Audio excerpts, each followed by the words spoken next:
हड्डियों से आती है कट-कट की आवाज तो तुरंत खाना शुरू करें यह 3 चीजें। नमस्कार दोस्तों, अगर आपकी घुटनों से जोड़ों से ग्रीस खत्म हो चुकी है, आपकी हड्डियों से क्रैकलिंग साउंड्स आती है जॉइंट से, यानी कि टक-टक की कट-कट की आवाज आती है, तो मैं आपको भरोसा दिलाता हूं, यकीन दिलाता हूं, इससे बेहतरीन, इससे ज़बरदस्त वीडियो आपको पूरे YouTube पे, पूरे इंटरनेट पे देखने को नहीं मिलेगी। तो वीडियो को ध्यानपूर्वक अंत तक अवश्य देखें। वीडियो को लाइक करना बिल्कुल भी ना भूलें। आपके एक लाइक से मेरा इंस्पिरेशन बढ़ता है, मेरा मोटिवेशन अप होता है। हमें कुछ भी लाइक करने के पैसे नहीं मिलते हैं। साथ में चैनल को सब्सक्राइब कर दें और बेल आइकन घंटे के बटन को दबाने के बाद ऑल पे क्लिक करना बिल्कुल भी ना भूलें, ताकि जब भी मैं अपने चैनल पे एक नई वीडियो अपलोड करूं किसी भी बीमारी से संबंधित, उसकी नोटिफिकेशन, उसकी जानकारी आपको आपके मोबाइल में तुरंत 1 सेकंड के भीतर मिल जाए। दोस्तों, 3 चीज़ों में सबसे पहली चीज़ जो हमने ली है इस वीडियो में, वो है दोस्तों, अंग्रेजी में इसको जिंजर कहते हैं, हिंदी में इसको अदरक कहते हैं। याद रखिए, जोड़ों के दर्द में, घुटनों के दर्द में, ये जो मैं आपको होम रेमेडी बता रहा हूँ ये बहुत गर्म होती है, तो इसका जो प्रयोग है हफ्ते में आपको 1 बार से अधिक नहीं करना है। और जितनी मैं क्वांटिटी बताऊंगा अदरक की और अन्य औषधियों की, उतनी ही क्वांटिटी, उतनी ही मात्रा आपको लेनी है। सर्दियों में आप हल्की क्वांटिटी बढ़ा सकते हैं। यहाँ पे आप देख सकते हैं, मैंने जो अदरक है, जिंजर है, उसका ऊपर से छिलका इस तरह से उतार लिया है, तो आपको भी इस तरह से इसका छिलका उतार लेना है। लगभग लगभग 7 से 10 ग्राम की मात्रा में यहाँ पे मैंने जिंजर ली है।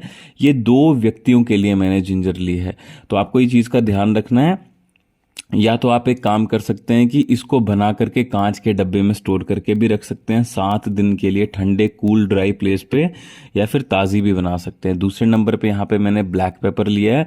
दोस्तों, काली मिर्च जो होती है ना, वो ब्लड सर्कुलेशन को आपके जॉइंट्स में, या फिर जहाँ से हड्डियों में क्रैकलिंग साउंड्स आती है आपके जॉइंट से, उसमें दोस्तों दोबारा से ग्रीस लाने में और ल्यूब्रिकेशन प्रोवाइड करने में ब्लैक पेपर, काली मिर्च बहुत ज़बरदस्त, बहुत बेहतरीन होती है। इसके अलावा काली मिर्च के फायदे सिर्फ जॉइंट्स के ल्यूब्रिकेशन तक सीमित नहीं है दोस्तों, ये वात संबंधित जितने भी रोग होते हैं, विटामिन डी की, कैल्शियम की कमी, उसको भी दोस्तों सही करने में आपकी सहायता करते हैं, क्योंकि ब्लड सर्कुलेशन को ये इतना ज़बरदस्त, इतना बेहतरीन कर देते हैं आपके शरीर के भीतर की कहीं पे भी ल्यूब्रिकेशन की कमी नहीं होती है। इसके अलावा आंखों की रोशनी तेज करने के लिए अगर आप काली मिर्च को सौंफ के साथ में और बादाम को भिगो करके खाते हैं, 4 से 5 बादाम और 1 चम्मच सौंफ और काली मिर्च, तो दोस्तों ये बहुत बेहतरीन होती है। जिनकी इम्यूनिटी कमज़ोर है वो काली मिर्च को रात को सोते समय शहद के बीच में भिगो करके रख दें, और 3 से 4 काली मिर्च, और सुबह उठ करके 1 से 2 चम्मच शहद काली मिर्च वाला अगर खाते हैं, तो दोस्तों इम्यूनिटी यानी कि रोग प्रतिरोधक क्षमता को 5 गुना तेज करती है ये काली मिर्च। और जिंजर जो होती है ना दोस्तों, एक तो अगर आप जिंजर का रस अपने बालों में लगाते हैं तो ब्लड सर्कुलेशन भी इंप्रूव होगी। इसके अलावा जो जिंजर होती है दोस्तों, हमारे रक्त को पतला रखने में, जो कि बहुत ज़रूरी है। आजकल आपने देखा होगा बैड कोलेस्ट्रॉल के कारण हार्ट की ब्लॉकेज हो जाती है ना, आर्टरीज और उसकी जो नसें होती हैं वो ब्लॉक हो जाती है 90-90, 100-100% तक। ये जिंजर बहुत फ़ायदेमंद होती है आपके खून को पतला रखने में और वेन्स की नसों की ब्लॉकेज को दूर रखने के लिए। यहाँ पे मैंने खलबट्टे में, सिलबट्टे में, खरड़ के बीच में क्या किया है कि अदरक और कम से कम 5 से 6 काली मिर्च डाल करके मैं उनको इस तरह से बारीक कूट लूँगा। अच्छे से कूट लेना है आपको इस तरह से। दोस्तों, क्यों कूट रहे हैं? क्योंकि कूटने के लिए आपको एक तो ग्राइंडर का इस्तेमाल नहीं करना है, दूसरी बात कि हम इसलिए कूट रहे हैं, हम इसको ना दूध के बीच में मिला करके इसको पकाएंगे। लेकिन क्वांटिटी में आपको बताऊंगा कि कितनी लेनी है। पहले इसको अच्छे से आप देख सकते हैं कि मैंने किस तरह से कूटा है। आपको दरदरा कूटना है, ज़्यादा बहुत पतला पतला नहीं कूटना है।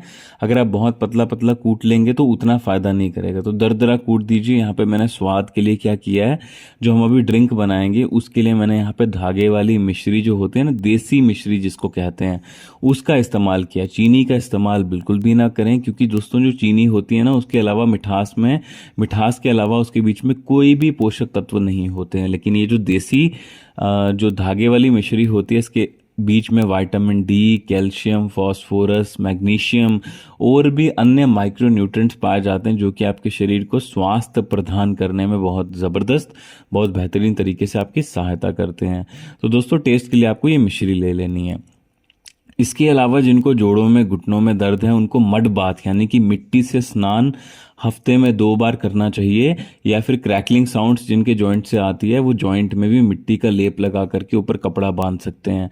दोस्तों नेचुरोपैथी में एक टेक्निक होती है जिसको एनीमा कहते हैं, जिसमें जो कॉटन का कपड़ा होता है उसको मिट्टी के बीच में, मिट्टी के पानी के बीच में डिप करके आपके पेट में बांधा जाता है, जिससे कि हजारों बीमारियां ठीक होती हैं। आप इसी से अंदाजा लगा सकते हैं कि मिट्टी का मड बाथ कितना फायदेमंद होता है, क्योंकि हमारा शरीर मिट्टी से ही मिलके बना है।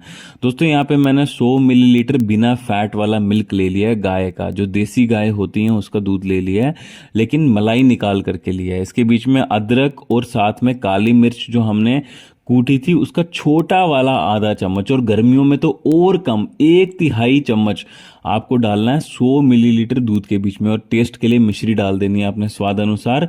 और ये दोस्तों आपको तब तक पकाना है जब तक कि आपका दूध है वो 70 मिलीलीटर नहीं बचता। अगर आपने 100 मिलीलीटर दूध लिया है तो उबलने के बाद में भी इसको 10 से 15 मिनट धीमी आंच पर पे आपको पकाना है, ताकि आपका दूध 70 मिलीलीटर तक पहुंच जाए। उसके बाद में दोस्तों इसको आपको क्या करना है, पहले तो ठंडा कर लेना है। ठंडा करने के बाद में आपको इसको छान लेना है। उसके बाद में आपको क्या करना है कि हफ्ते में, यानी कि 1 वीक में, गर्मियों का मौसम अगर चल रहा है और अगर आपकी बॉडी बहुत ही ज्यादा पित्त प्रकृति की है, तो दोस्तों आपको मान के चलिए कि 1 बार हफ्ते में इसका प्रयोग करना है। अगर सर्दियों का मौसम है तो उसमें हल्दी, टर्मरिक जो होती है वो भी मिला करके ले सकते हैं, गर्मियों में भी ले सकते हैं, लेकिन हफ्ते में 1 ही दिन सेवन करना है। सर्दियों में 3 दिन सेवन कर सकते हैं आप। अगर आप बर्फीले इलाकों में रहते हैं तो 4 से 5 दिन भी सेवन कर सकते हैं। और नॉर्मली अगर आप नॉर्थ इंडिया में रहते हैं, यानी कि जहाँ पे अच्छी खासी सर्दी पड़ जाती है, वहाँ पे आप हफ्ते में 3 बार इसका प्रयोग करें। हल्दी जो होती है, टर्मरिक जो होती है, वो एंटी इन्फ्लामेटरी तत्व, उसके बीच में पोषक तत्व पाए जाते हैं। इसके अलावा दोस्तों घुटनों की ग्रीस, हड्डियों से कट कट की जो आवाज आती है ना, उसमें भी बहुत ज्यादा फायदेमंद होते हैं टर्मरिक का सेवन करना। दोस्तों मैंने आपको बताया कि आपको मिट्टी से स्नान करना है, ये एक चीज हो गई। अगर आप पानी पीते हैं ना, वो तांबे के बर्तन का पानी हो और तो और भी ज्यादा फायदेमंद होता है। सुबह उठ करके पानी को हल्का गुनगुना करके, तांबे का बर्तन का पानी जो कॉपर वेसल का वाटर होता है, उसको हल्का सा गुनगुना करके उसके बीच में अगर आप मान के चलिए 1 बड़ी चुटकी, यानी कि पिंच, अगर आप नीम की पत्तियों का पाउडर या फिर 8 से 10 नीम के पत्ती साथ में लेते हैं उस पानी के, और साथ में जो टर्मरिक होती है, जंगली हल्दी होती है, उसकी भी 1 चुटकी पाउडर अगर आप पानी में मिला करके लेते हैं, तो ये हड्डियों के दर्द को, जोड़ों के दर्द को, हड्डियों से कट कट की आवाज, जो क्रैकलिंग साउंड्स हमारे जॉइंट से आती है, क्रैकलिंग साउंड्स ऑफ जॉइंट्स, उसको ठीक करने में मदद करता है। सेवन करने की विधि मैंने आपको बताई है, ये रात को प्रयोग करना है, हफ्ते में 1 बार, इस चीज का ध्यान रखें। दोस्तों मुझे उम्मीद है आज की जानकारी आपको बेहद ही पसंद आई होगी। वीडियो को लाइक करना, अपने मित्रों के साथ शेयर करना बिल्कुल भी ना भूलें। धन्यवाद, आपका दिन शुभ रहे।